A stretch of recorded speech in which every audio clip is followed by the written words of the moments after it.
Okay. I'm going to get back Good into. evening, everyone.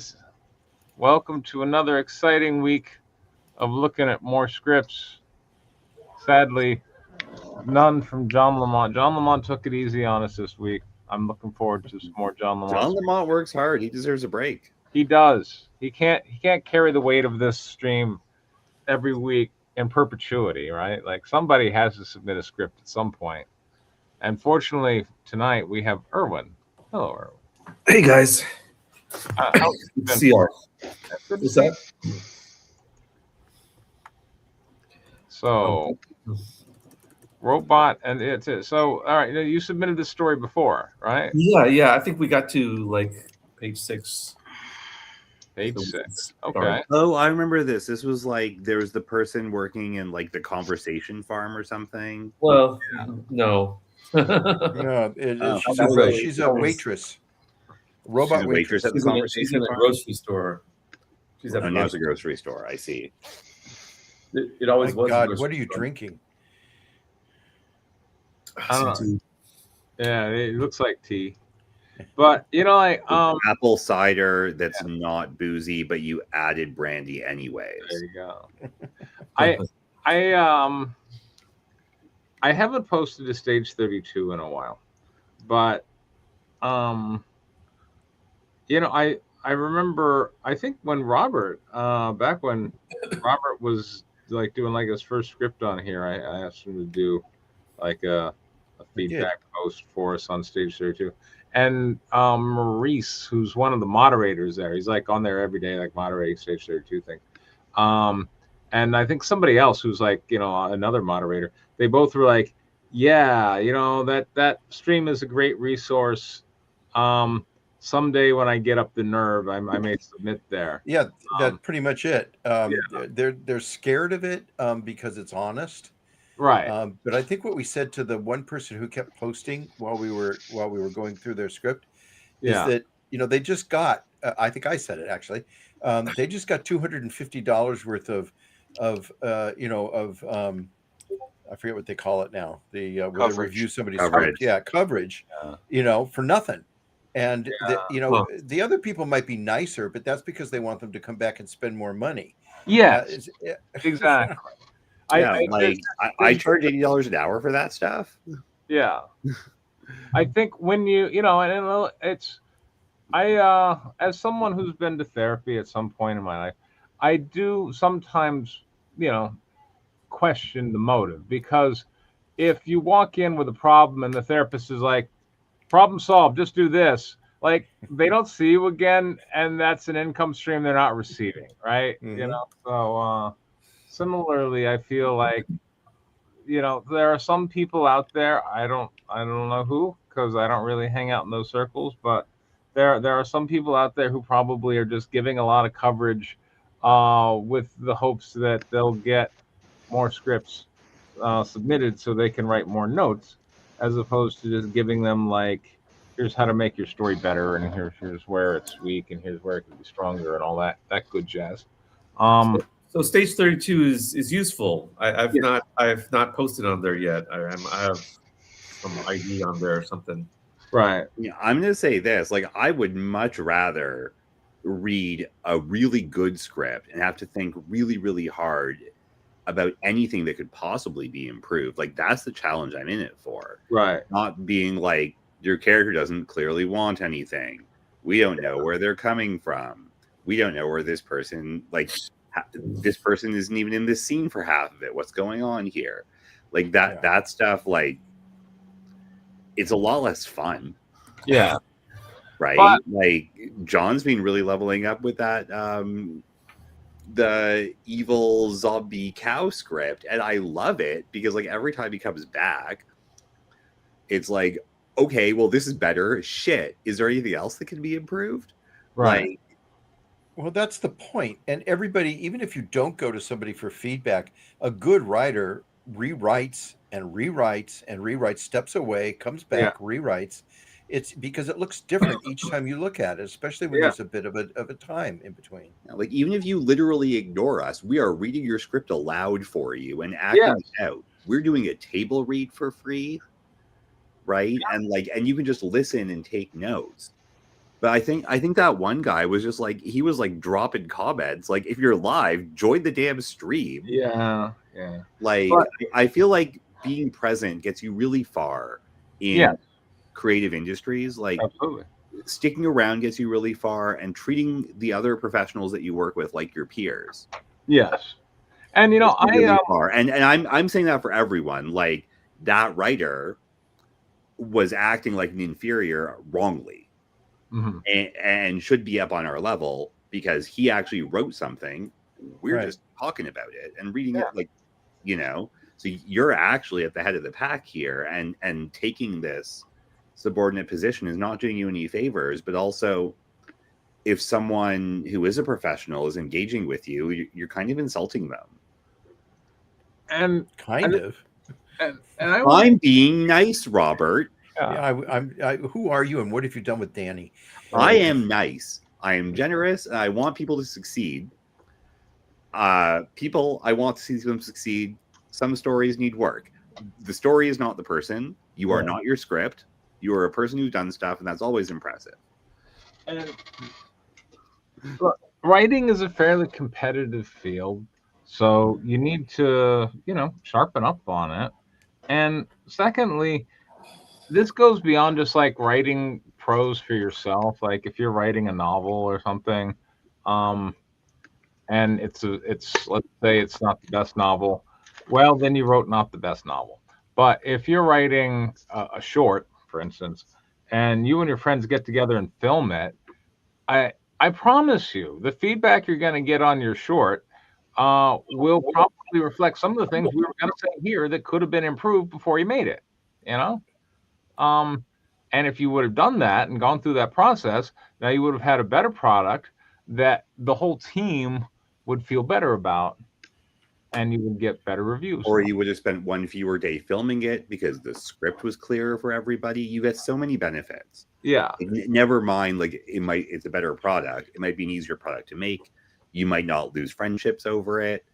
You're going to be happier to show it off forever because, like, it's still a tight story. Like, there are so many things. And I mean, reading is hard, but like, reading more stuff really helps. Like, if you're making movies, watch more movies, read more scripts. If you're writing scripts, a lot of us make comics. We read comics, and not just theory about it. And I think,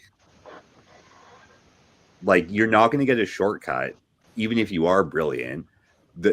The studio exec or whoever's funding your project is going to give you insane notes. Yes. Of like, oh, well, I want a robot in this. Or like, there's a very famous joke that turned out to be reality that Kevin Smith talks about a lot in a video that's commonly found on the internet. Yeah. About this one, Universal executive who all he could think about was giant mechanical spiders. Yes, that would be John Peters. Yeah. Yes, Draco, please bring us a rewrite, especially if it's directly written in response to feedback. Yes. John Peters, like, he had this thing for spiders. He wanted to put a spider in frickin' everything. Yeah. Eventually it was in a terrible movie. Cool. Well, like, everyone else had to deal with, like, this guy wants me to put a spider in it. There's no way. It doesn't make any sense. That's like a complete rewrite of like one of your acts. Right. And those are the people holding the purse strings. So when you say no, they have the what money. happens is a giant fight, and it's nightmarish. So, like, being able to take feedback that's constructive, like we're doing, great. Being able to take feedback that's insane, but you have to do it because those are the people who are funding you. Like, that's another challenge entirely. But if you can take feedback at all, at least if you can do the easy feedback like ours, the other one's not so bad.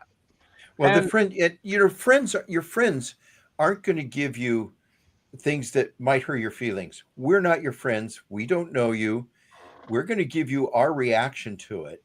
And that's something that you don't have control over when it goes in front of a reader or a group of producers trying to decide, are you worth $300,000, $400,000, $500,000, $600,000? I mean, Jesus, be real about it. I don't know. And remember, like, we're not talking shit about you. It's the story in front of us. It's not even it's the script in front of us.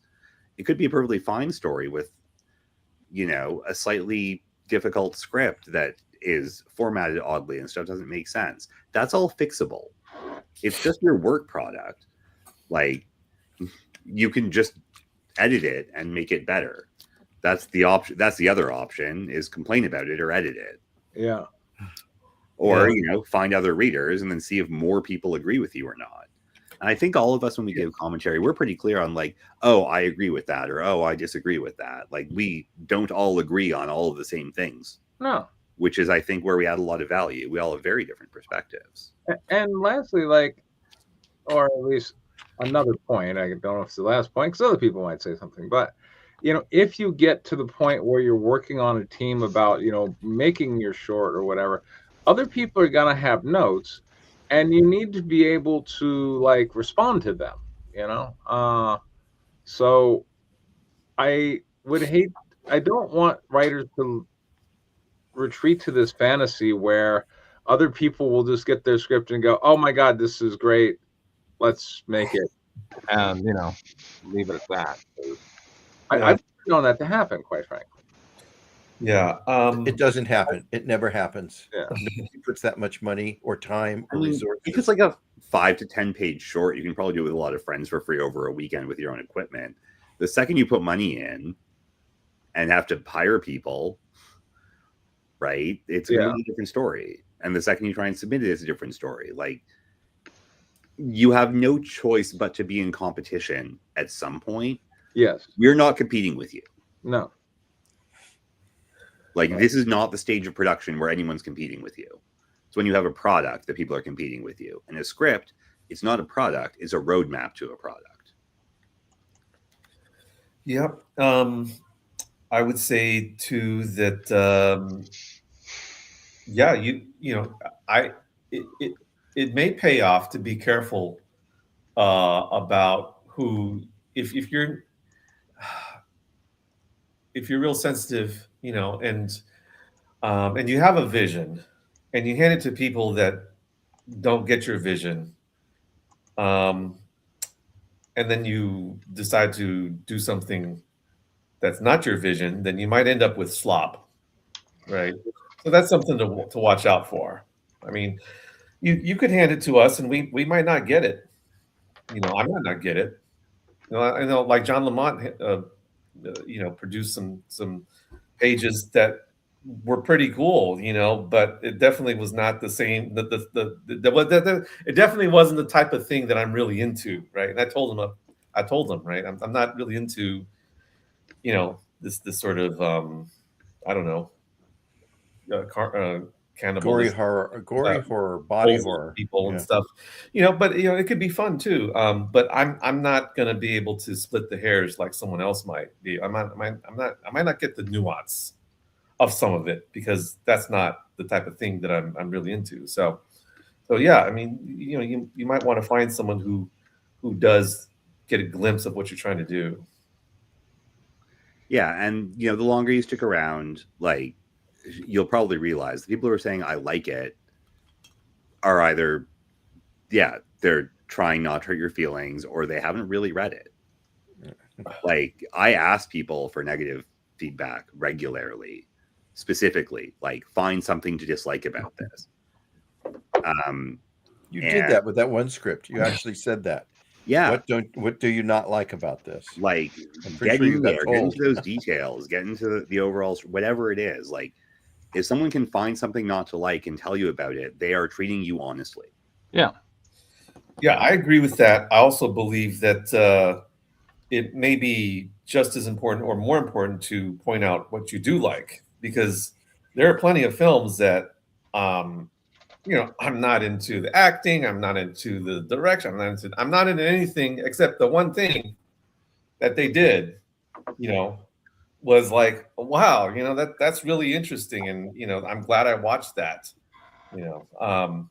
So I mean, there's tons of, you know, not everybody. I don't know if there's anybody who really likes everything about every single about, you know, more than 10 films, you know. So I'll say this: I have worked for problematically little money on film projects for one specific scene. yeah, But that scene was worth it. Yeah, yeah, and that's what I end up remembering half the time, anyways. For some reason, Bronx Tale comes to my mind. I just think of Robert De Niro driving the bus, and telling his son, this I think is there's a quote about that. Like a good movie is like 3 good scenes and dialogue that doesn't suck. There you go. Yep. All right, we got Robot Girl and the Actor by Erwin Tang. All right, version 2. Let's go. Version 2. Interior. What page are we starting on? Can you just skip to like page 6? Page 6. All right. Yeah. So far, we see the girl. She's working at the grocery store, and she seems rather robotic. In fact, it's one of the customers very openly says, "Are you a robot?" She spots this Chinese actor guy, although there's no way that she should be able to know that he's an actor, who's just moved in across her apartment. And yeah, he offers her food. She refuses. He gets he gets some sort of humiliating call from his agent, who's Alexa. And he comes out and tries to force her to take the food, which and then he leaves. That happened in the first 6 pages? Yeah. I think that was what we read last time. Okay, cool. All right. So I'll start at the end of page 5. So we have the screen direction. Yeah. Zhang stops in his tracks. He turns back to Robot Girl. What? Are you a dog? A pig? A rat? Zhang walks up to her, close up to her. He gently tilts her face to the left and to the right, squeezes her cheeks so that her teeth are exposed, like a horse. A horse? I'm a robot, overheating by 5%. Silence. Zhang examines the red square on her face. Zhang studies her black staring eyes. Zhang, am I pronouncing that correctly? Blank staring eyes? No, the character's name. Yeah, Zhang, yeah. Okay. Zhang walks away. Robot Girl stands stiffly. Interior, RG's apartment night. She opens Zhang's takeout bag and looks at the food inside. She tosses it into a trash can. She walks over to her 88-key keyboard and sits down. She looks back at the front door as if someone was standing in the open doorway. She plays a Bach partitia. She plays it well, but rather mathematically. That's a screen direction. You're a poor actor. See you on her face, which is blank, except it is still a face, and it's impossible to express absolutely no emotion. She stops playing abruptly and digs the food out of the trash can. She studies the food carefully. She counts the pieces of chopped meat in the Kung Pao chicken. 1, 2. Am I Robot Girl? I guess I'm Robot. Yes. You are Robot Girl. You've taken it, yeah. 3, 4, 5, 6, 24. She picks up the rice and examines it from all angles. 523. She takes a bite of rice into her mouth. Simulate metabolism.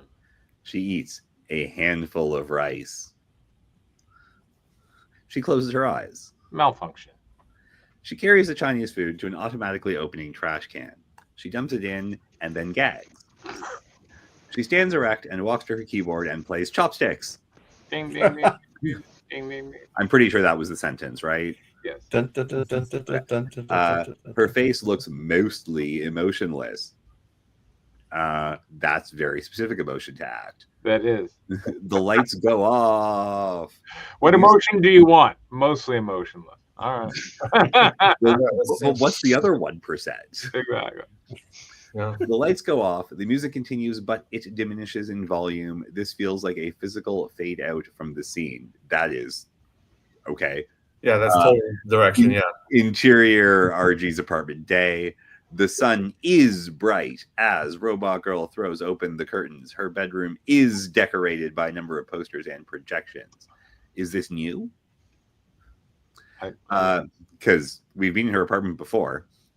A poster of simply the ethics of robot first annual conference. Okay. That's not a sentence.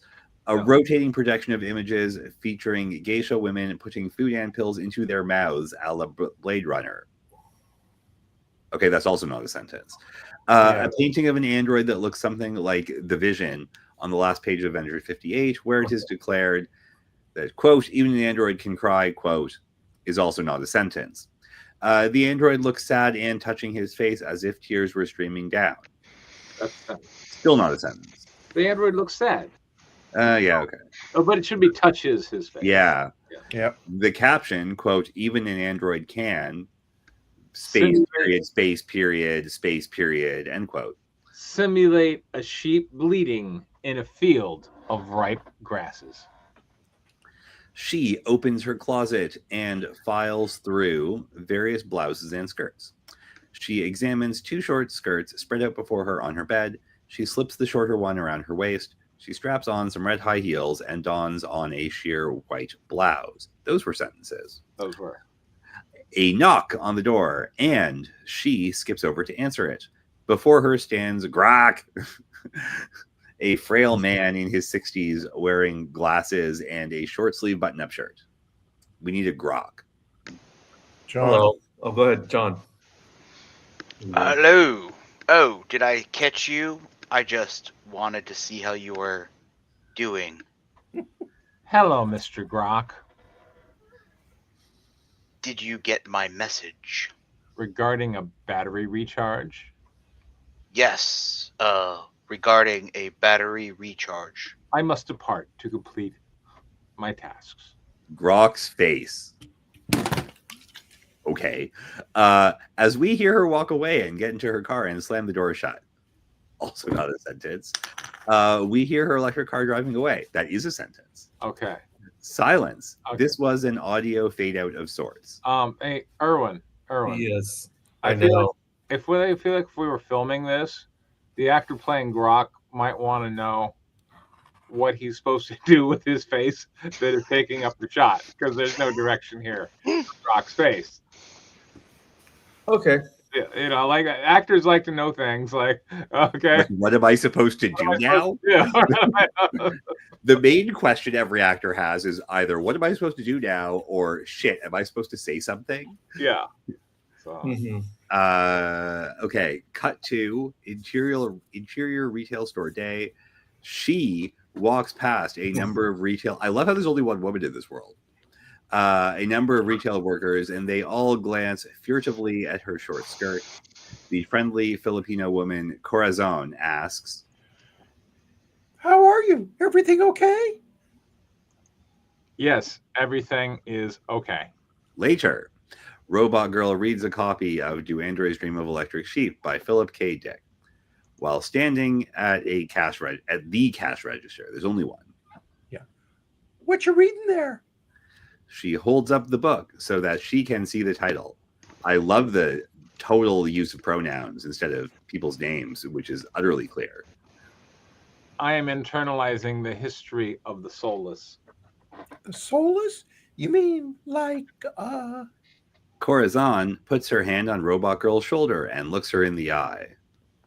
like robots? Oh no, robots! A hirsute customer approaches carrying a clear produce bag full of marijuana flowers. Oh yeah. John, this John. is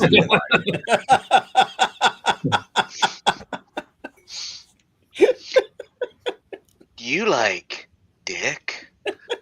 Robot Girl stares blankly. Hirsute customer picks up Robot Girl's book. I mean, Philip K. Dick. Do you like Philip K. Dick? Didn't he write Star Trek or Star Wars Something like that. or War Trek? There we are. Robot Girl forces a laugh. Yes. I like Dick. Hirsute customer reaches over and touches Robot Girl's arm as Corazon watches. You're funny. Robot Girl turns around and bends over in her very short skirt. Do you like pussy? I love this script. Corazon puts Robot Girl back into a standing position. I mean, Philip K. Pussy. Actually, I do like Philip K. Pussy. a lot. See, this is the kind of dialogue sequence that would make me utterly love an otherwise unenjoyable film. Corazon pulls Robot Girl away from the cash register. She's glitching. What the hell is wrong with you, girl? As Robot Girl is being led away, Hey, I'll see you after your shift, okay? Thank you. Come again. I don't care what's happened now. That scene happened. See, we've got two good scenes now. We've got the Alexa agent scene and this. Exterior retail store at night. Robot Girl exits the store and immediately her suit customer walks beside her. Do you want to ride back to your place? No, I have a car. It drives me. How about we go get some drinks? I don't drink. Or we could grab a bite? I don't eat. Robot Girl gets into her car. Her suit customer runs over and gets into the passenger seat. Navigate home. Interior car night. Robot Girl drives while her suit customer watches her. She eventually breaks the silence.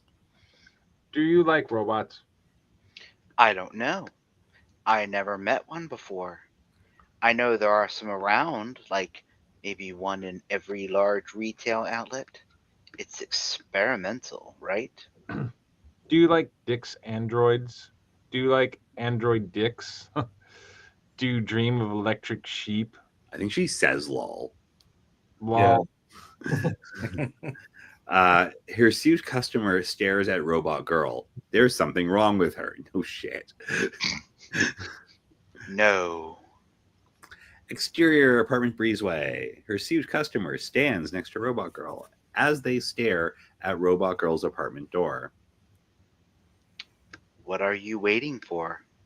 Robot Girl stares blankly into the door. She brings out an acrylic paint pen and draws some piano keys on her door. She returns the pen to her bra, which suddenly the pen came from, and she plays 4 notes on the painted keys. Music. The first 4 notes of Beethoven's Fifth resounds, apparently from Robot Girl's body. Dun, dun, dun, dun. Okay, so where does it actually resound from? Because someone's going to need to know that. Her suit customer jumps, alarmed. Robot Girl turns around and walks to Zhang's door. She waits. Hey, why don't we go to my place? This scene is kinda, Zhang opens his front door. She's a robot. She's not a robot. I saw her vagina. Robots have vaginas too. Well, if she's a robot, then Her suit customer grabs Robot Girl by the arm. Then what? we can do anything, right? You can rape her? It wouldn't be that. It wouldn't be, wrong, right? She's my robot. Her suit customer looks at Robot Girl, examines her face. Bullshit. Get inside, robot. Robot girl. Robot Girl marches into Zhang's apartment. Yes, master. See, and now John is like, yes, this scene was totally worth this entire script.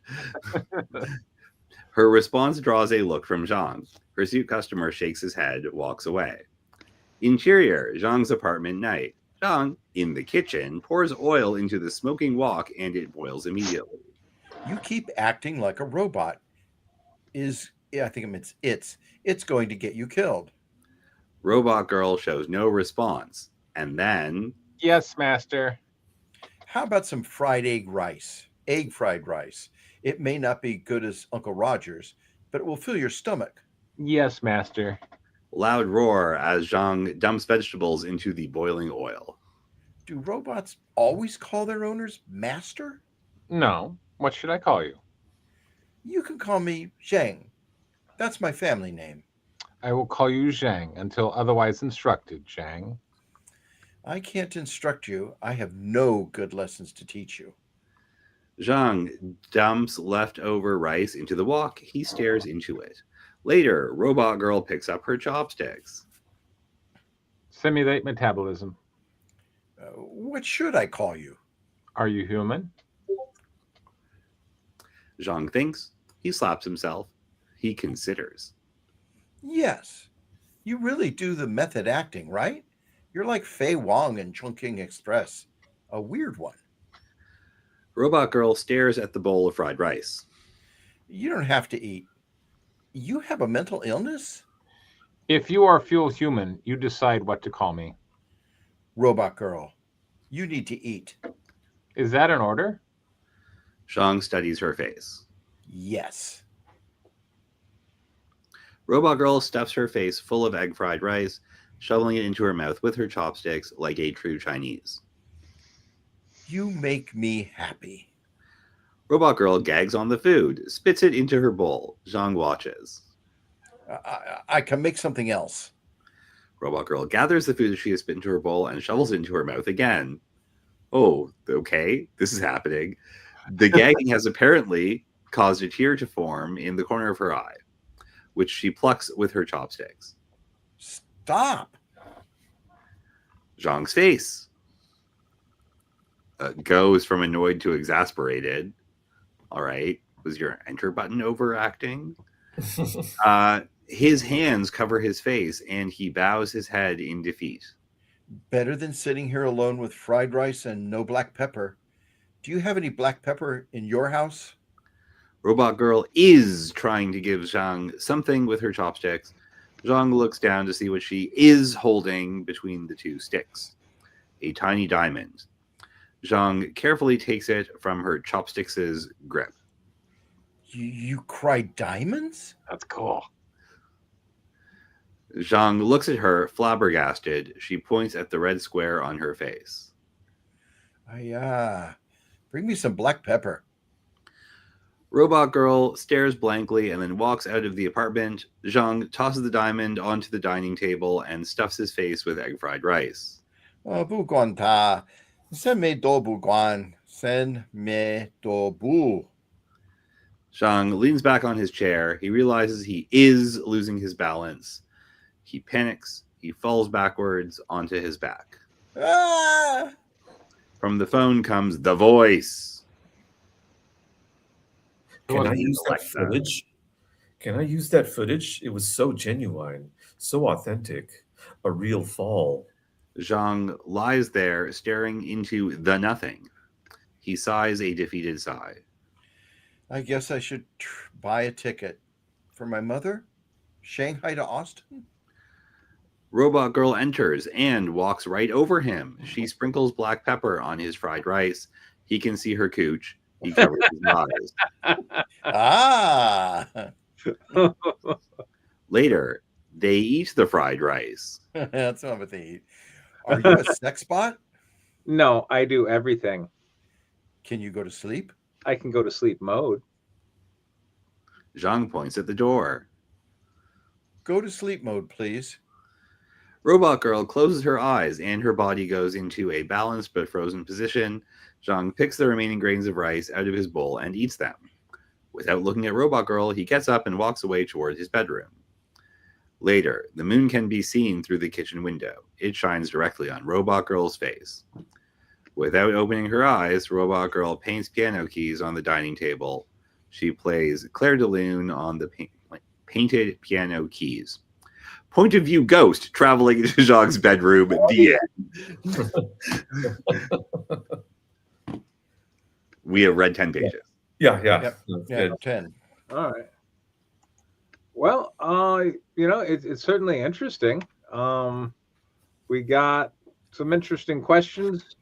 Can you rape a robot? I mean, I'm prepared to say no, they're robots. But the She's story. got a vagina. Yeah, the story. It would be a property crime. It would be. Oh.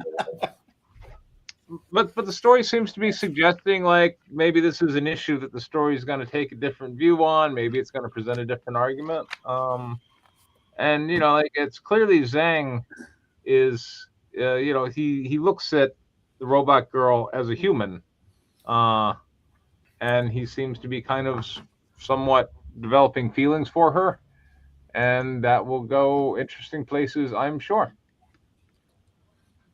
John. Yeah, certainly is an interesting setup for this bizarre thing about somebody who thinks they're a robot, and it certainly seems to be behaving that way, which is kind of interesting. So it's almost like I like the mystery that it's setting up. Is she or isn't she? Danny. This script has the best scene I've read all year. And there are a lot of interesting questions being asked, which is always fun. Robert. I other than I think the questions are being raised, and I think that the confusion is palpable on every character's part.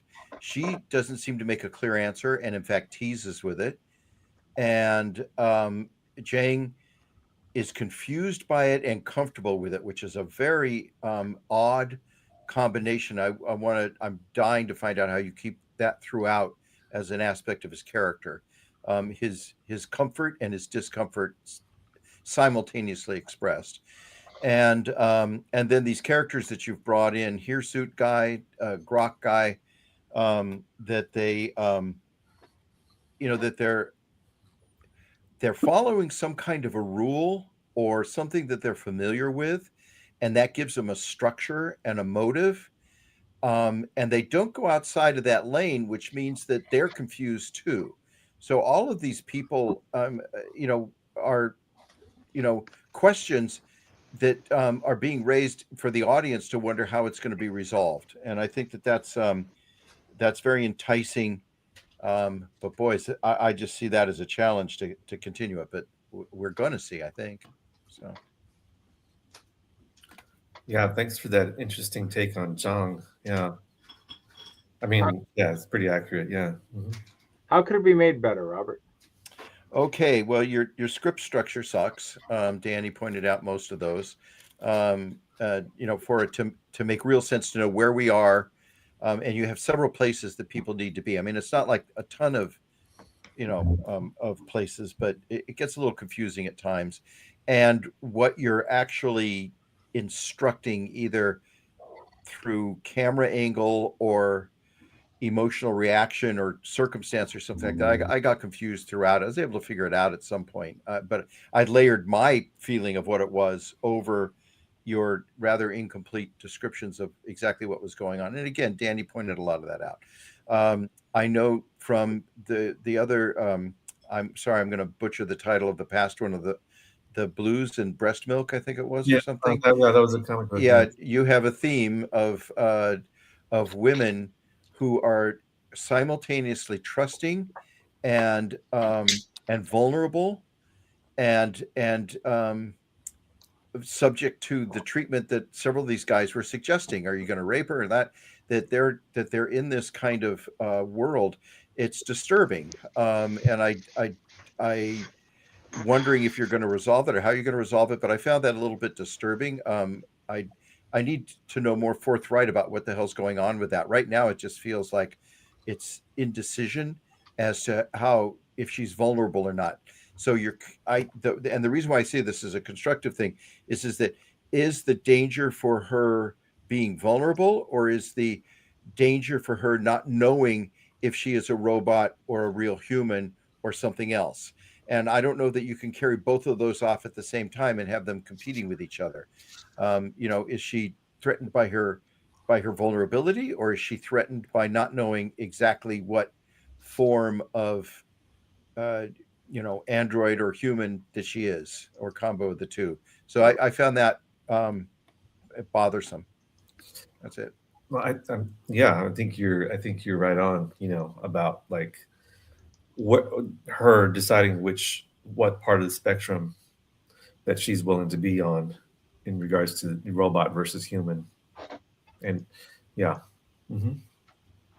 Oh yeah, it's going to be resolved through the story. Yeah, it's going to be an ongoing thread through the whole story. Yeah. Danny. Okay, well, Robert mentioned structure and motive and talked a lot about structure. So my constructive is that nobody in this film, aside from the hirsute guy, seems to have any motive. Moreover, we've now hit page 17, and it doesn't appear like the writer has a specific motive, because I still have no idea what genre this is. From the title, it seems like it's a romantic comedy, but we haven't had a meet cute yet, and really it's all very confusing. The scene with the hirsute guy could be funny, I guess, although the end of it isn't. Or it could be horrific, and he just like throws his hands up and walks away in a very confusing way. The scene with Zhang is cute, but now suddenly you've got this emotionless character who cries diamond, so why wouldn't you want to torture her all day and get free money? So like none of that makes any sense, which is fine, but none of it makes any narrative sense either, because we don't know what anyone wants or what they're doing here. And by this point in the film, we should have an idea of where it thinks it's going to go. And I cannot see that from the pages that we've read between last time and this week. Yeah, I'm aware of all of that. Yeah, but thank you. Yeah. I mean, what genre is this? Science fiction. Well, I don't know if I would. I mean, it's definitely not a rom. If you're trying to sell it to someone, they need to know if their production company can find a distributor. Yeah, I mean, it's still a real question. It's a science fiction drama, right? Yeah, and there's a, there's an underlying search for self. Sure. And, I mean, yeah, drama's been fine. I don't. Maybe the title's wrong for it, which is fine. Mm-hmm. But still, by here, like, I don't know who our main character is. It's probably Robot Girl, because we spent like way too much time with her, even though Zhang is way more interesting. Mm-hmm. And I think Zhang is going to be much more fleshed out than Robot Girl. Even though he's not the main character. But he's human. Yeah, he's exactly that. That's exactly so, the again there.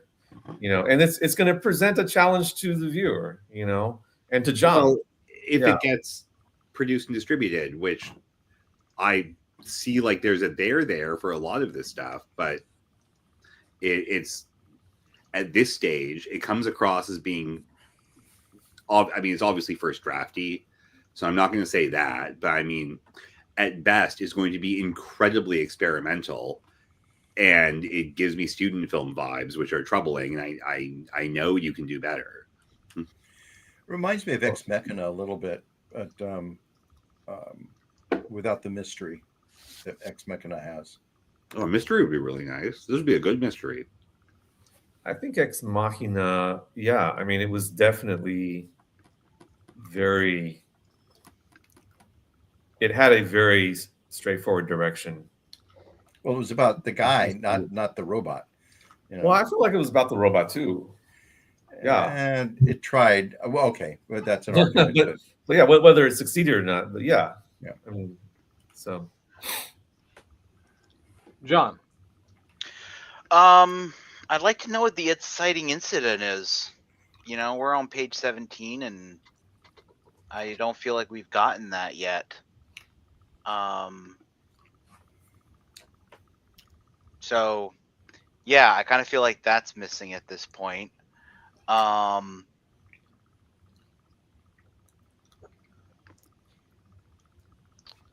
And I mean, yeah, I don't really know too much what I can add. I mean, I don't really know where it's going or what the point of it is.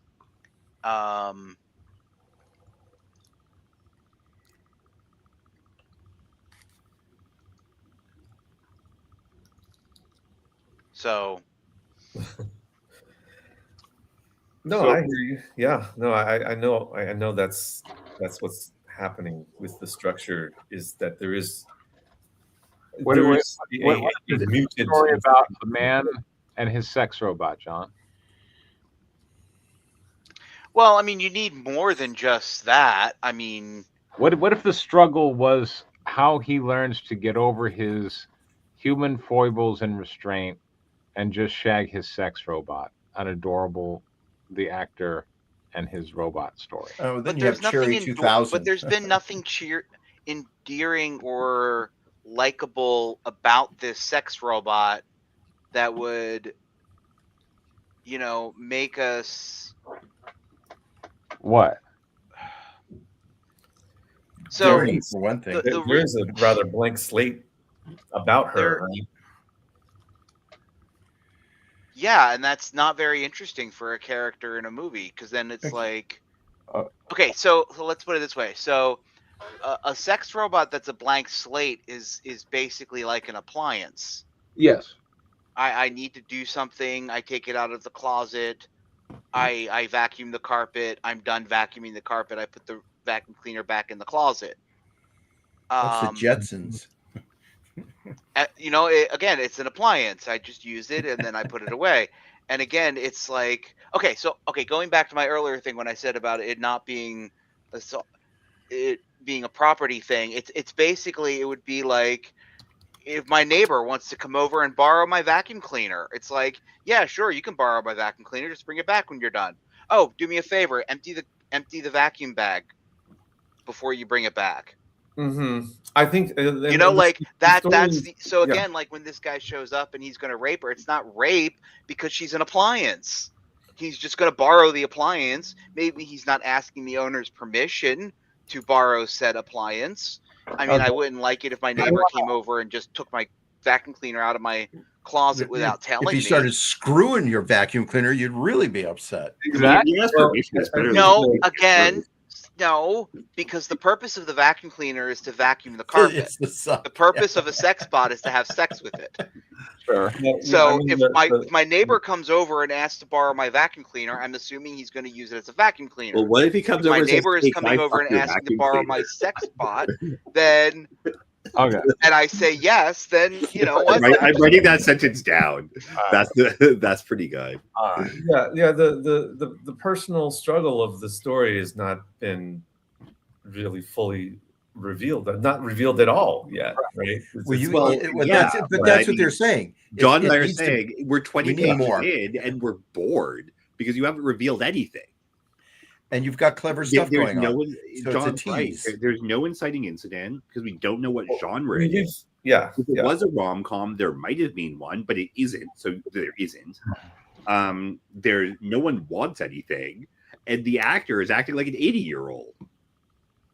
So I would say there's an implied conflict in that, we are using technology to replace intimate pairings, which is inherently difficult and problematic. And, like for instance, in Lars and the Real Girl, which I haven't actually seen, but I know the basic plot is, like this guy is basically all about his real doll, which, he starts like trying to involve in like his social life, like bringing it to. I never saw it. I remember that movie. I never saw it. Yeah, like family functions and whatnot, and it's because we as humans, like our pair bonding is supposed to use our sex acts and our hormones to bind us to some other life partner that hopefully can help us raise a family and be with us when we grow old and all that stuff. And when you instead take it and you displace those naturally occurring emotions onto technology, I would say it's I feel like John is maybe kind of missing the point when he's like, no, it's like a vacuum cleaner. Okay.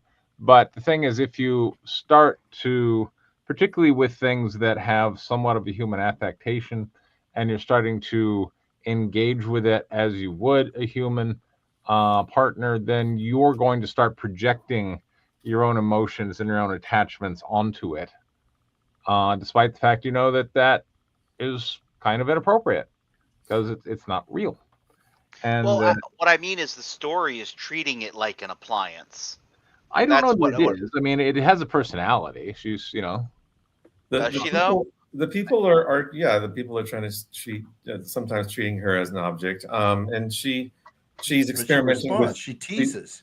right. She's Yeah, she's teasing her here's humanity. the dude.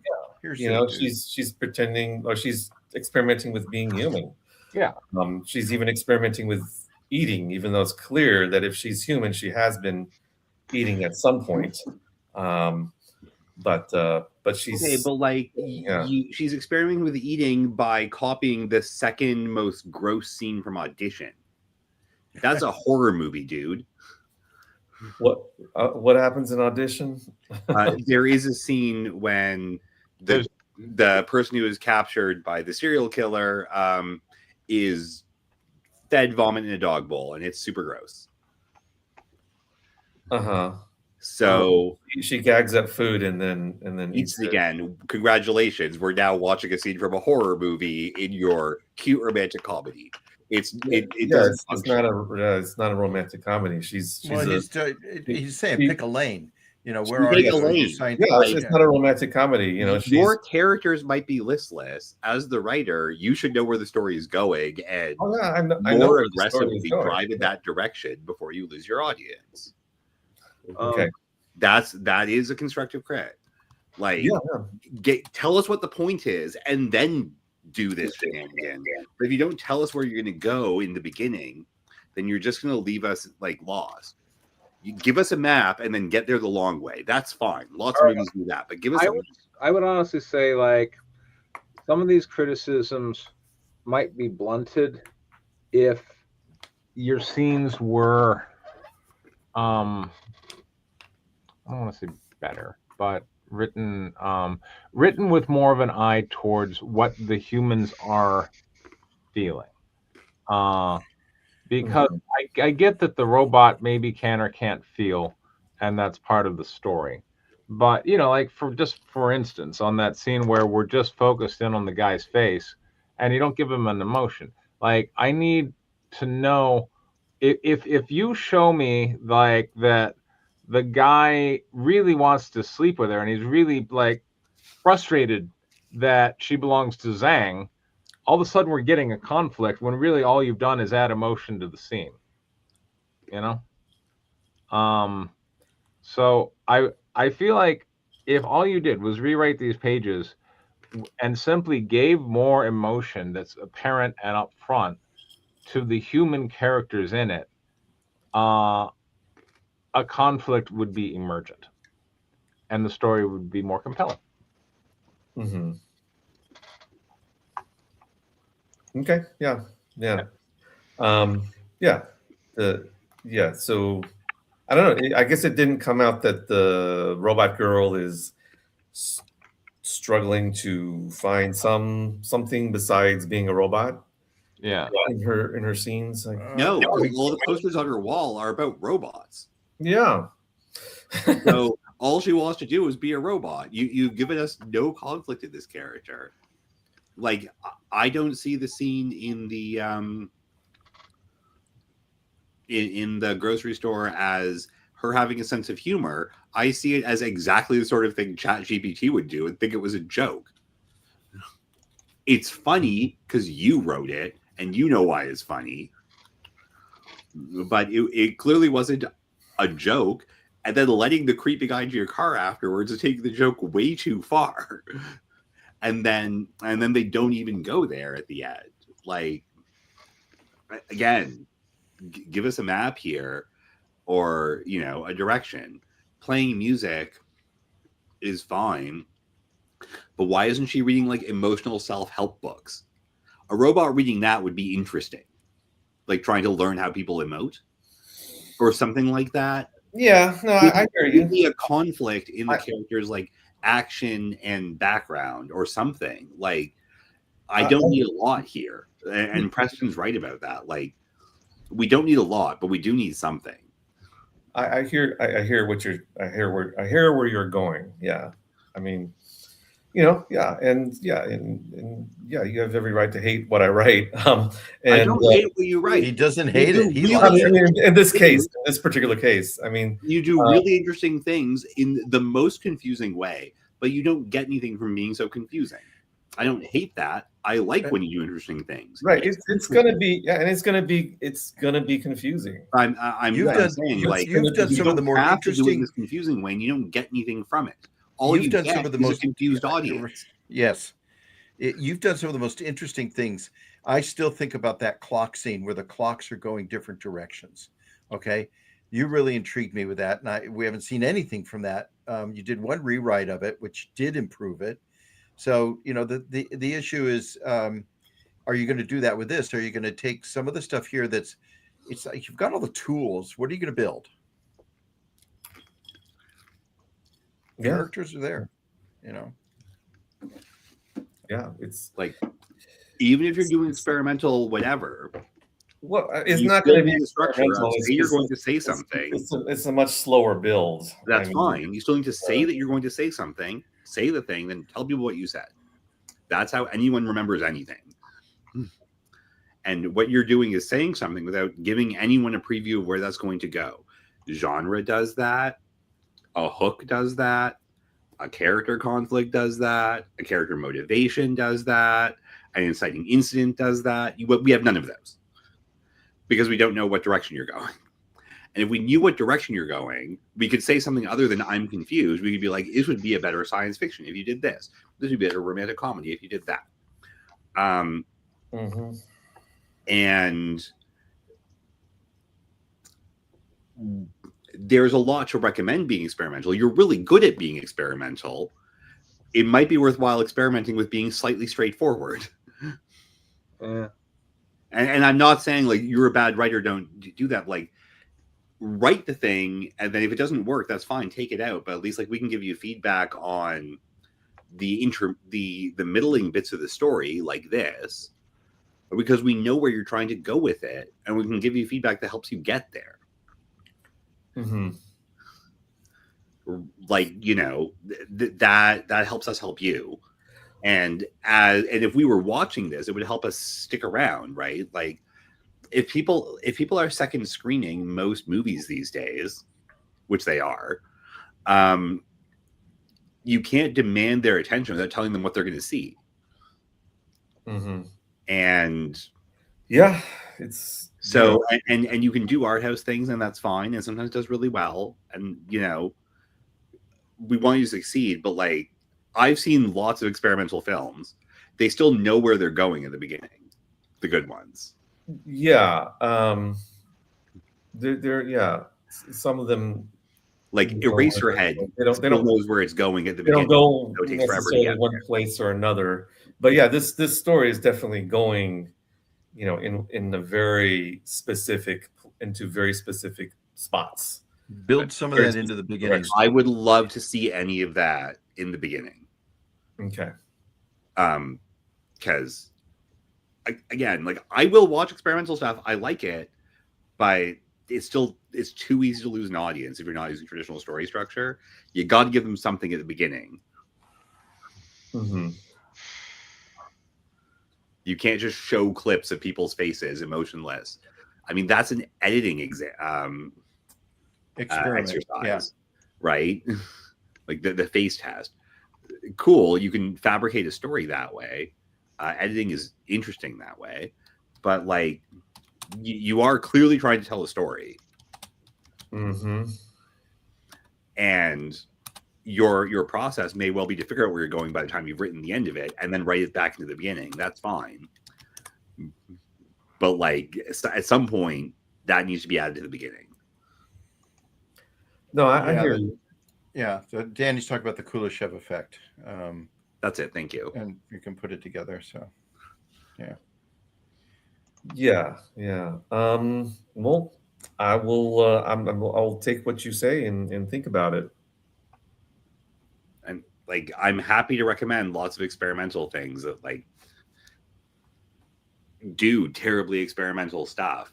Like, it's not like $100 my bag. It's like 60% my bag, but like, it's definitely my bag.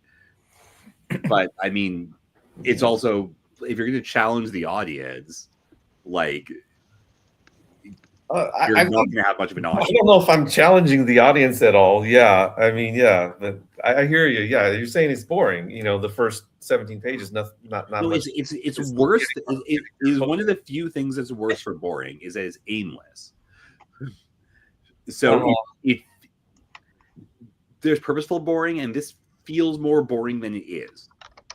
You've actually written a lot of really interesting things, and you've made them boring by stuffing them with a lack of conflict, inciting incident, plot structure, or motivation. And with all of that boring, you've decontextualized and made much less interesting a whole lot of really interesting stuff. Okay. And it doesn't have to be an experimental film. Again, I mentioned, I put it in the chat room. There's a movie done, I don't even know how long ago. It's got to be 30 years old at this point. It's called Cherry 2000. And it's about a guy who has a robot. They were specifically designed to be lovers. And he loses her and can't get her back because they've discontinued the model. And he goes on this search because somebody's stolen it. And it deals with the robot aspects of it, and with the, as Preston was talking about, the projection of the person's personality on their robot, which the robot responded to correctly, so he's hooked. He's in love, but it's a robot, and it's kind of an interesting story. It gets weird, but it doesn't have to be experimental. It's a much more traditional, kind of a, I'm going to say, hero's journey, because he changes as you go through. He finds himself as he goes through it, and so it's a more traditional type of treatment of a lot of the similar things I think that you're talking about, unless there's a secret area that you're going. But I would certainly try to take a look at it and see if some of the issues that are brought up in that would work for you in terms of giving it a story structure, which right now, as everybody has said multiple times, it does not have. Yeah, I don't think I don't think this matches up with. I didn't watch that movie, but I don't think that the two match. Okay. That definitely has a very solid, sounds like, direction. The beginning of the story is it's disparate. It's like watching people, like actually just messing around in their lives for some days, and yeah, it's going to find greater. You drop clues, right? Something is wrong with John. He's not happy about something, and he's got to bring his mother home, or not home, but to the United States for some reason. You're doing like a Parasite structure of these people who are aimless and drifting, and then kind of find a world that they can live in, and they're almost accepted in doing so. Did you see Parasite? Yeah. I'm trying to think of the parallels. Yeah. Yeah. The characters definitely don't come in to the first dozen pages with a direction. Except Well, can you just start us an interesting part then? They're Zhang is just recovering from something. It's been 17 pages. Why don't we know that? You know what? There's not a What single. you just said. You're telling us stuff, Erwin, very interesting that we haven't read. So we can react to that or tell you it's a good story, because it's not what you've given us. The story in your head, or so it needs to be more emphatic, right? Because if this is all what you want, put it there on the page so we can read it. Okay. Zhang thinks for a minute. He imagines, like, he really wishes he could do more heroin right now, but he's super broke because his agent is Alexa, and she's a naggy bitch. And okay, well, this robot shows up and then vomits up the food. He's like, oh, are you on drugs? He thinks.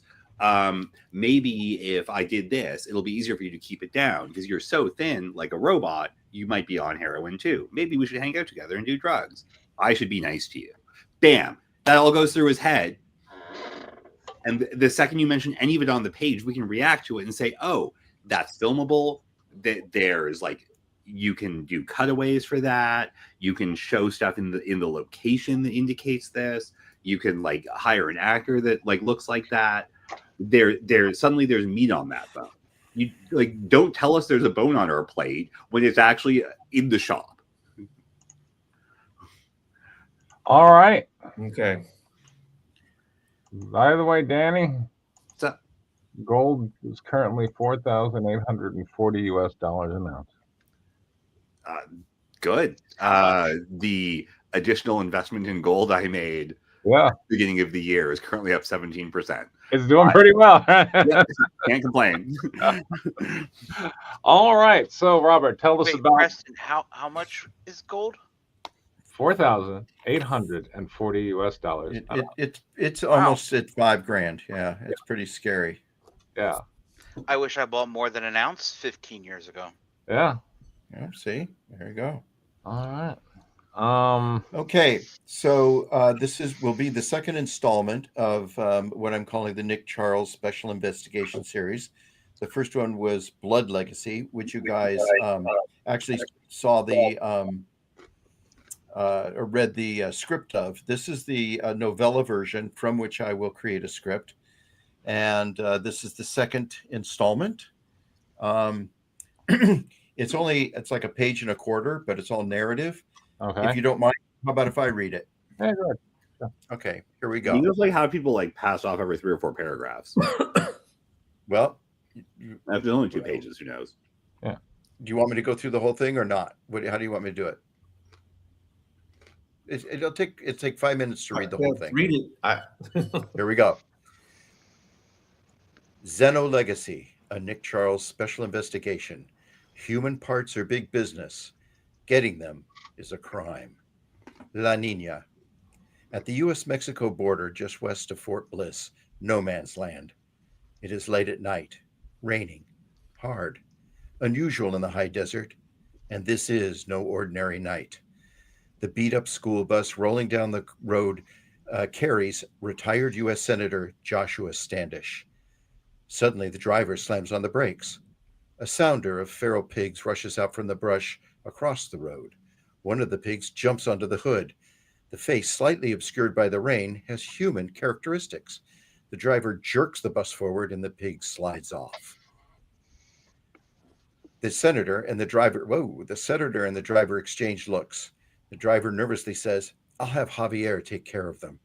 Senator Standish, clearly displeased, watches the sounder disappear into the brush. Too many are getting out. They'll spread genes into undesirable species. Headlights from a 4-wheel transporter catch glimpses of a half dozen or so immigrants rushing with their belongings toward the bus. The coyote is in fact a relative helping his cousins. He reassures the young mother and father that they are in good hands and lights the way to the bus. The father looks at the coyote.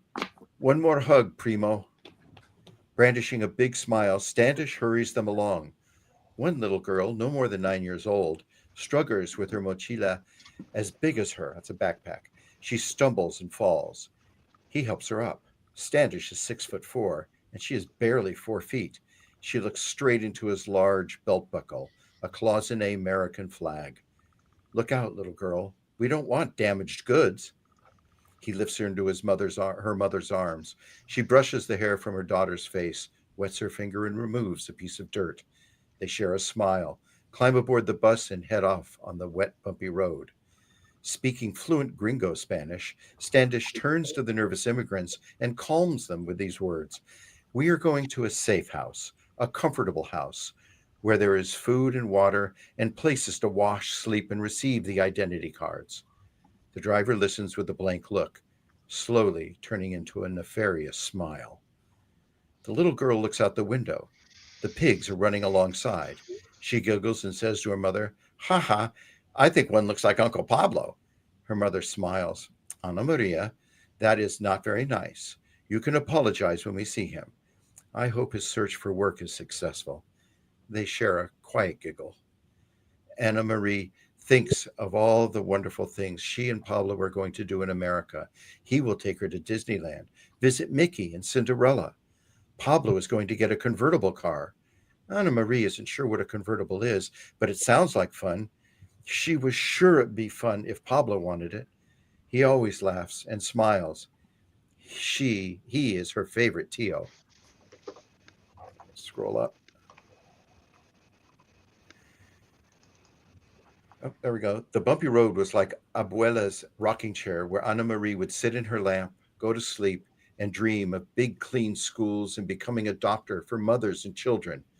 America is beautiful. The mother is already asleep, resting her head on her breasts. Anna Marie feels her mother's heart beating. Her heart was beating fast too. And with these dreamy thoughts, she drifts off to sleep. The safe house. The bus arrives at the industrial security gate. The guard sees the senator, salutes, and waves them through. As the migrants leave the bus, they are given white coveralls and told their clothes will be washed. Printed on the back of the coveralls, property of Xenotrans Medical, a subsidiary of ZenMed Incorporated. Anna Marie's mother feels the coverall material, rubs it between her thumb and forefinger, a plastic of some sort. She shrugs and continues along with Anna Marie. All the immigrants line up in a room to have pictures made for identity cards. Anna Marie worries her hair is not pretty enough for the photo. She turns to her mother, who is ready with a small brush. Anna smiles and quickly teases her hair. One by one, men first, they step into the booth and door closes behind them. The light from the camera flashes. Then the sudden hiss of cryogenic LN2 gas bursts, freezing the person solid. The attendant walks up with a plastic ID card and tags it to the person's ear. They carefully place the package on a conveyor, and it disappears into a shadowy void. Anna Marie is brought in. She smiles big for the camera. The nitrogen blast freezes her. As Standish looks on, he sees her eyes moving. He glances angrily at the operator and quickly orders another blast. He walks over to her. The reflection of the American flag belt buckle is in her eyes. Tag applied. Anna is gently loaded onto the conveyor. And that's the first 2 chapters. I mean, it's gripping, you know.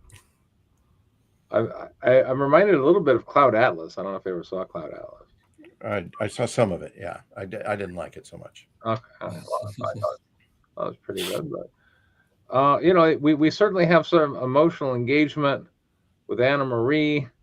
You know, you kind of get us close to this character, and then you brutally kill them. So that's awesome. And we are left with the horrors of the industrial freezing process. I'm not exactly. That is, I'm sure, done for some kind of corporate governmental purpose. Well, you know, it sounds good. I like it. What do you think, John? All right, Danny, what do you think? Okay. Sorry, Robert. I have 3 literature degrees.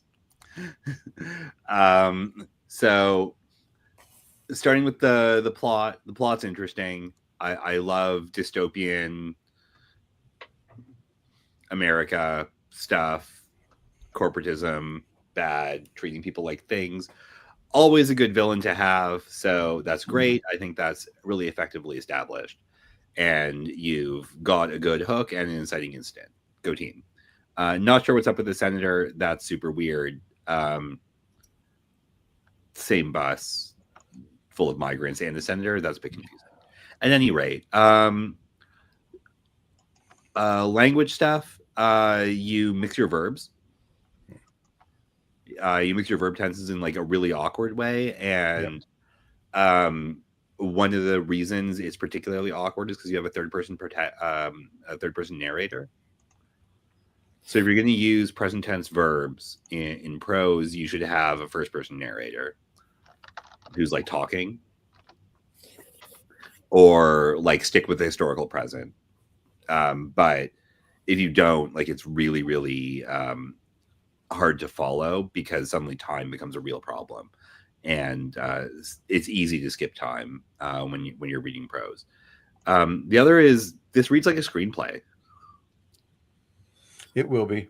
Well, right now it's not. And the most interesting prose moment was the last paragraph of chapter 1, where you actually like bring in some history and have a narrator talk about anything. Narrators in prose don't just describe action. They bring in concepts, they jump in time, they discuss people's internal thoughts, they show people's emotional reactions. Most of what you've given us here it's very filmable, but it's a description of action, and what that is in prose is devoid of emotion, and as a result it reads very flat. We don't see people reacting to stuff, and we don't get to inhabit the internal lives of any of these characters as they react to stuff. And as a result of that, I don't care what happens to any of these people, because they're all just names, not people with perspectives. Sorry, is that making sense, or shall I give an example? No, I get it, but I'd love an example. Okay, so at the beginning, the driver stops and there's a man-faced pig, right? Yeah. You know, shit, he thought, that looks like my aunt, whatever. And I hated it when she did this. Oh, now she's a pig? She was always a bit piggy. Jesus Christ, this is a horrible, like, thing of nature, or like whatever. Like, just like get us in his thoughts, like directly transposing them like that. Or like the bus driver remembered that blah blah blah happened, and blah, and the here's some horrible story from their childhood. You know, my parents taught me how to kill when we were hunting rabbits. I wish I could kill that pig. It looks just like my evil whatever. So you can sort of do that in a third person way as well. But like getting into the internal lives of the characters and showing how they react to stuff is sort of what the novel's good at. And without that sort of thing, it's really hard to follow, even if you are doing like an action movie type thing in a prose version. And I read a lot of kind of actiony prose stuff for fun, so it's like I'm pretty familiar with that stuff, but like very little of it lands without that extra step of giving you background through narration, giving you direct thoughts through narration, giving you these reactions with really strange combinations of language through narration. Just reading stuff happens is, I mean, published books don't do that, and I don't read that much fanfic. So like that's really what really gets you into a novel. It's like the thoughts of a character and their thought processes, or the narrator's way they describe stuff and stuff like that. Anyways, if you want to have a discussion about that, I can find some examples to ship you or whatever. Okay, that's good. So there we go. Okay, literary critic hat is now off. John, are you back? He's John? on mute. Oh yeah, I forgot I muted myself. Okay. Because I was talking and then you were. I was like, oh yeah, I muted myself. It's an interesting story. I'm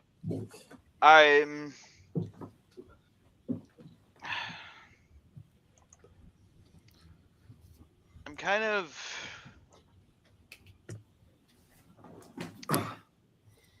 This is supposed to be the first 2 chapters, and our main character's not even here. I find that odd.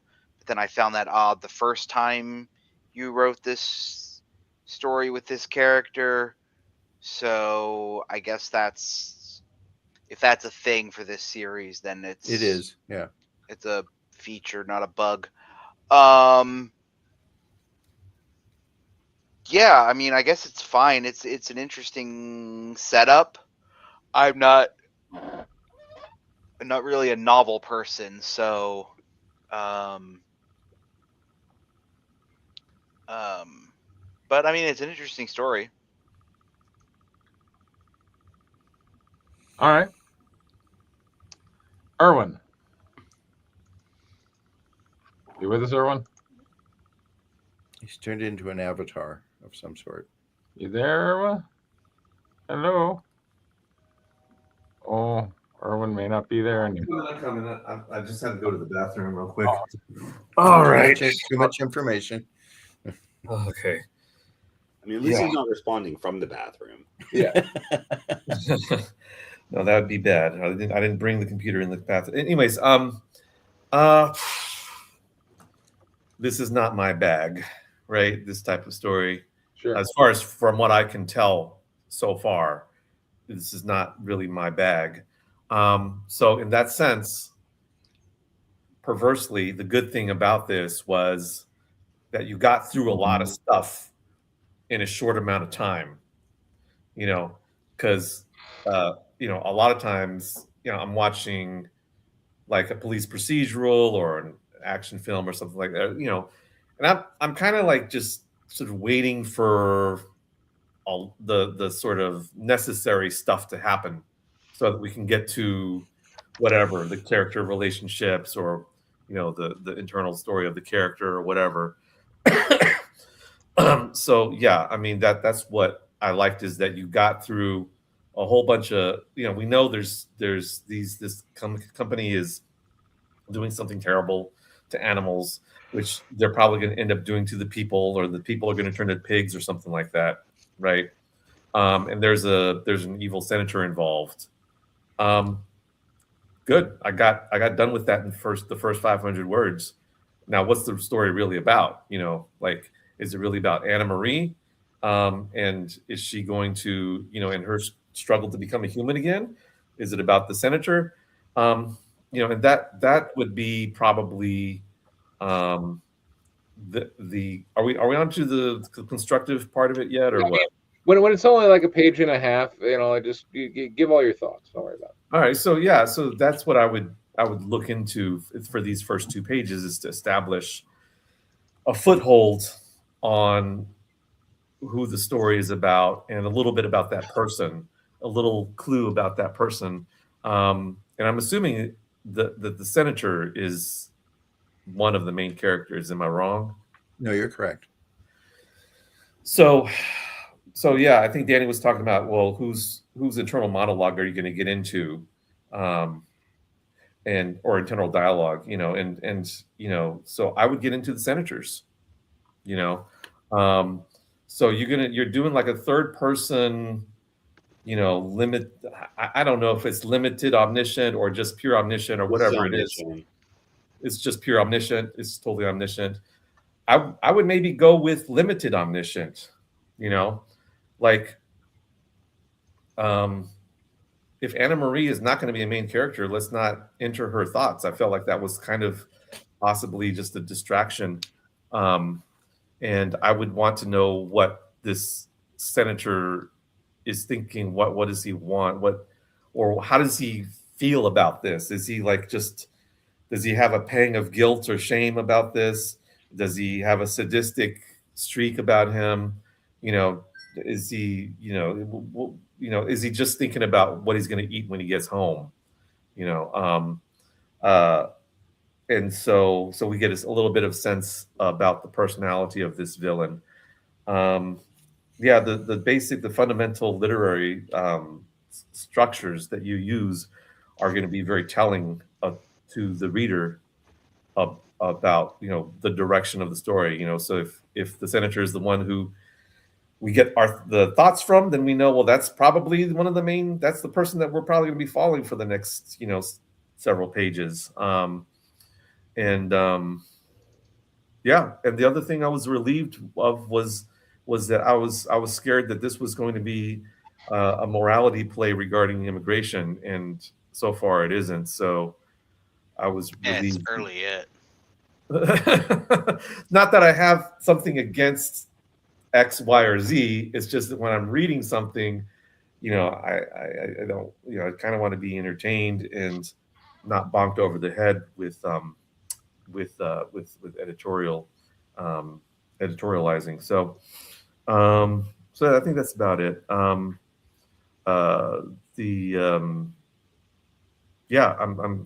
curious as to if the senator is one of the main characters, what story are we going to have about the senator? And I'm hoping that there is some sort of conflict for him besides him wanting to make $1 billion and Nick is going to stop him from making $1 billion, right? I'm hoping there's something beyond that.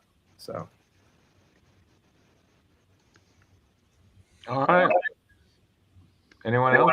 Robert, you want to ask any questions? Or? Oh, me? Yeah. Yeah. Well, this is going to represent the way it's timed out so far for me is about 5 to 7 minutes in, and needed to happen quickly and to set this up. You've correctly identified the senator as the antagonist throughout, and his motivations are definitely greed oriented. I tend to write about greed, and there's not a that would be the what they're willing to do for money, moral play, as opposed to worrying about immigration. That's not the main focus of it.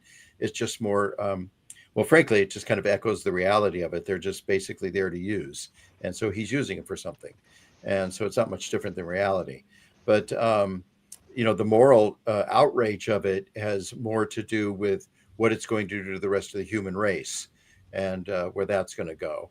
And I will say that if you look on CNN, they just published a recent article on a man who was given a pig liver and survived for about 6 to 8 months, almost a year, and then he's finally got a human transplant, and have managed to survive that. So this is a very real topic, and that's more where I'm going with it than it is with immigrants. But I'm using the immigrants as a component of it because they're topical right now, and that's where I'm going with it. So it's going to be the industrial pharma, if you will, or medical industry, and where things go with with what happens with legal stuff and what the government what somebody from the government with the relations that they create while they're in the government does after they leave, and how that builds different industries that exist, which of course we all know goes on a regular basis. So it's it's a grounded science fiction, if you will, except there's not much fiction to it, because animal transplants are there. I've been tracing this since this young baby was given a baboon heart about 45, 50 years ago. Yeah, I think it's in the Paul Simon song. Yeah. Yeah. And so it's like, I can only imagine that, this baboon heart is screaming and say, what am I doing inside this human? And I did write something about that at one time, but it was very immature at the time. So it kind of, I've always been interested in human transplants. So. Well, Robert, I'm hoping that you will incorporate the really much sort of more nuanced moral conflict at the heart of all of these experiments, which is that that there may be some benefit for humans, from, I mean, some of it's just bullshit, right? But most of it, at least in the United States, is there's some purpose for it, like a person having a pig liver, that could have saved my father's life was saved eventually, but he could have used a pig liver at that time. So maybe that could complexify, to use that word, the senator. It up. Yeah, I've heard it before, but I'm making it up again. Yeah, that could complexify the senator's, motivation. Like maybe he really actually does want to. There's a drug right now that was produced by the company Sarepta. It's for people with Duchenne muscular dystrophy, right? They tend to be kids who end up not being able to walk, and then they can't do all sorts of things, and eventually, it just kills them, right? Well, it kills some of them, This genetic, and it's like it's right up your alley, right? It's a genetic therapy, and a lot of them who take this genetic therapy, they're able to walk and run and whatever longer. They don't know for how long, because this is a new drug, right? But they're able to walk and do a lot of things much longer, but some of them die. You know, Due to the drug, or because yes, it was ineffective? Okay, yeah. All right. yes, because of the drug. Yeah. Same thing with the new Alzheimer's treatments, the antibody treatments. Yeah, Yep. it helps a lot of people, and then some people it just kills them. Their brains like literally explode. So it's something to think about. All right. I remember a book on tape I listened to a few times back in the 90s when I was having to drive around. I don't remember the title, sadly, but it was about a company which was modifying bonobos with human genetics in order to get more easily and more readily accepted organs for transplant. But it had effects that made the bonobos smarter, and then it became like What could possibly go wrong? exactly. And they conquered the earth. Yeah, Planet of the Apes stuff. Planet of the Bonobos. Yeah. Anyway, all right. Well, next week, more pages. Very good. Thank y'all very much for your feedback. It's actually very useful. Yeah. And I don't know if I'll be here next week, but I hope I will. Yeah. I hope you are too, Earl. Yeah. In the larger sense, yes. Yeah. I want everyone to know that I was terribly offended. You're all very mean people, and I can't imagine how you guys could possibly want to do this to the creative industry that we have. Yeah. And I want to thank you very much for that. It's so weird. It was a weird complaint. I mean, that was a weird complaint. Yeah, and the one about how we're assholes. Yeah, I mean, which it's like we're not. Grow up. Has he ever been to a reading? I mean, Jesus. I mean, there's people who sit there, and the writer is sitting across from them. They're actually at the table read, and the show's got to be filmed the next day, and they're ridiculing the writer for writing this stupid stuff. I can't say this stuff. This is terrible. And the guy stays up all night trying to rewrite it so he can keep his job. I mean, this is the reality of a writer's room. People are way too sensitive. Danny, you nailed it when you said we're commenting on the product, not the person. Yeah. And everything we say can be taken and say it doesn't apply, or I'll figure out a way to make it work so that that doesn't appear to be a problem. And you know what? If you don't like that process, you can't be a writer, because that's what writers do all day long to themselves and from their publishers, from their agents, from their editors. I mean, Jesus Christ, it's the world, I mean, yeah, being a writer is the first step in that. In film, being a director is about communicating your vision to another creative team, and that starts with the script. So you might think we're assholes, but if you can't communicate your vision, that's a you problem. Yeah. All right. We're really accepting readers, I think. I think so. Some more than others, but yeah.